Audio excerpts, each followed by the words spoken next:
আমার স্যান্ডেলটা দেখেন 3 বছর পুরাতন ছেঁড়া, কিন্তু আমি আমার স্যান্ডেলটা পাল্টাই না, সেলাই করে নেই। কিন্তু আমার বাচ্চাদেরকে আমি কষ্ট পেতে দেই না। শুধু একবার বলছে বাবা লেচে খাবো, আমি 1 মিনিটও দেরি করিনি, 1 মিনিটও আমি দেরি করিনি। ও আমার একটা হৃৎপিণ্ড, সেটাই আল্লাহ নিয়ে গেছে। রামিসার বাবা বলছে যে তার নাকি স্যান্ডেল ছিঁড়ে গেছে 3 মাস, তো ওইটাই নাকি সে সেলাই করে আবার পরতেছে। তো একজন বাবাই জানে তার সন্তান মানুষ করতে কতটা কষ্ট লাগে। বাংলাদেশের বিচার ব্যবস্থা ডাইরেক্ট। তো এই জন্যই বলতেছি ভাই, আর কতজন মানুষ মারা গেলে আপনারাই করবেন? দেখলাম তারেক রহমানের একটা মেয়ে আছে, ছোট্ট বাচ্চা, তার মানে বহুত রকমের প্রোটোকল আছে বলে তার বাচ্চাটা সুন্দরভাবে মানুষ হবে, আর আমি আপনি আর একজনের বাচ্চার প্রোটোকল নেই বলে কি তার সে মারা যাবে? আচ্ছা মারা যাক, তার বিচারটা কি হবে না? এর আগে দেখতাম আমাদের প্রধানমন্ত্রী শেখ হাসিনা, তারও তো একটা মেয়ে ছিল, তারও তো একটা ছেলে ছিল। তো আমি তাদের দোষ দেব না। বিচার ব্যবস্থাটা কি আসলেই ঠিক কোনোদিনই হবে না? এসব বিচার ব্যবস্থা আমাদের লাথি মারা উচিত। এর জন্য বলতেছি, আপনার কাছে ভিকটিম আছে, আপনার কাছে অপরাধী অপরাধ স্বীকার করতেছে, আপনার কাছে সিসি ক্যামেরা ফুটেজ আছে, তারপরে ভিকটিম যে মানে আসামি, প্রধান আসামি, সে স্বীকার করতেছে সে খুন করেছে, ধর্ষণ করেছে, তারপরও কোন দেশের নিয়মে আপনি তাকে সরকারি কোষাগার থেকে তাকে খাদ্য দিয়ে দেশের মানুষের কাছ থেকে টাকা নিয়ে এই খাদ্য কি জন্য খাওয়াবেন? এই বিচারটা কে করবে? মানে এই কথাটার জবাবটা কে দেবে? ভাই আপনারা বড় বড় পদে আছেন বুঝলে মানে এইসব এইসব কথা কে বলবে ভাই? দেশে প্রতিদিন ধর্ষণ হচ্ছে, মার্ডার হচ্ছে, এসবের বিচার কি কোনোদিন মানুষ পাবে না? একজন নিরীহ মানুষ পাবে না? তো স্ক্রিনের বারে দেখতে পাচ্ছেন, আরো একটা আমি স্ক্রিনশট দিয়েছি। তো এইখানে একটা মানে সাংবাদিক সম্ভবত, তো আমি ভালো করে দেখিনি, তো উনি পোস্ট করেছে 3 বছরের একটা বাচ্চার ধর্ষণ করা হয়েছে। তার বাবা যে এতটা নিরীহ একজন মানুষ যে সে এই দেশের বিচার ব্যবস্থা দেখে সে ধর্ষণের বিচার চাচ্ছে না, এবং জাস্ট মামলা করেছে। সে বলতেছে যে এইটা করেও লাভ নেই, কারণ সে 2 দিন পরে কিন্তু ঠিকই কিন্তু ছাড়া পেয়ে যাবে।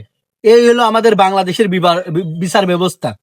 আচ্ছা আমি একটা কথা বলি, যেসব এই যে আবার বলে যে সরকারের অমুক পদে আছে, অমুক পদে আছে, অমুক মন্ত্রী, অমুক এমপি, এর হলো পদত্যাগ চাই, চাইয়ে ওই সিটে তুই বসবি। আরে সুদ নাই, তুই কি করবি ওই পদে বসে যদি তোর আইন সংশোধন না হয়?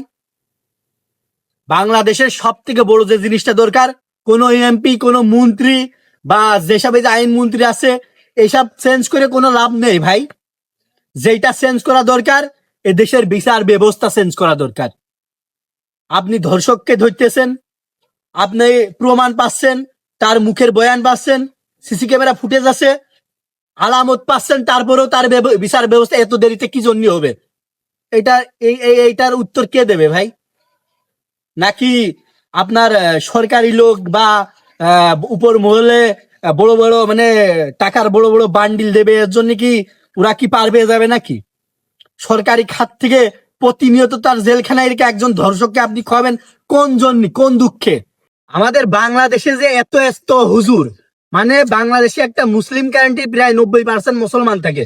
আরে ভাই, এখানে শরিয়াত মোতাবেক যে ধর্ষণকারী, এর কি আপনার বাইতুল মুকাররমের সামনে গিয়ে ফাঁসিতে ঝোলানো যায় না? তাকে কি ফাঁসি দেওয়া যায় না? একজন ধর্ষণকারীকে ডাইরেক্ট ক্লাস দেওয়া যায় না? আপনি দুইটা করেন, তারপরে দেখেন বাংলাদেশে ধর্ষণকারী কমে কিনা। কেন এই জিনিসটা আপনারা করতে পারেন না?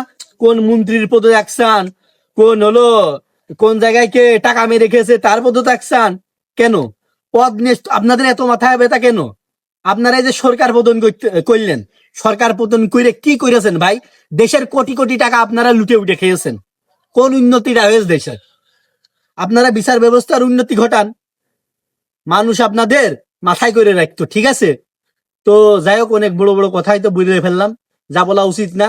কিন্তু দেখেন, আজকে একজনের ঘরে ঘটতেছে ঘটনাটা, কালকে আমার আপনার আর একজনেরও ঘটতে পারে। বারবারই কি এরকম হবে আমাদের সাথে?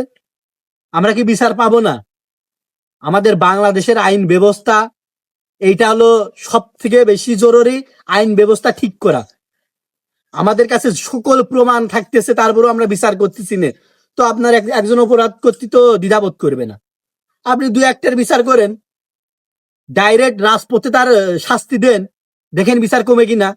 আমাদের বাংলাদেশের প্রত্যেকটা মানুষকে এখন একটাই দাবি, আমরা প্রত্যেকটা মানুষ আসেন, যেমন আমরা সরকার পতন করিয়েছেন, আপনারা সরকার যেমন পতন করেছেন সেম ভাবে এইসব ধর্ষণকারী যারা এই যে অন্যায় ভাবে মার্ডার করতেছে, এদের বিচারের জন্য আমরা উঠে পড়ে লাগি। বিচার ব্যবস্থা যেন ঠিক হয় তার জন্য। কি পারবেন না এই জিনিসটা আগে করেন। যদি কোনো ভুল ত্রুটি করে ফেলি তো অবশ্যই ক্ষমা সুন্দর দৃষ্টিতে দেখবেন। তো খুবই কষ্ট লাগলো, ঠিক আছে, তার বাবা যখন এই যে এরকম কান্নাকাটি করতেছে, এসব দেখলে খুবই কষ্ট লাগে। ফেসবুকে ঢুকলেই আমরা মার্ডার, খুন, ধর্ষণ, একটু একটু বাচ্চার ধর্ষণ করে কোন কি খেয়ে ভাই, খুবই কষ্ট লাগে, খারাপ লাগে। আমরাও তো মানুষ, রোবট না। সবাইকে ধন্যবাদ। আসসালামু আলাইকুম।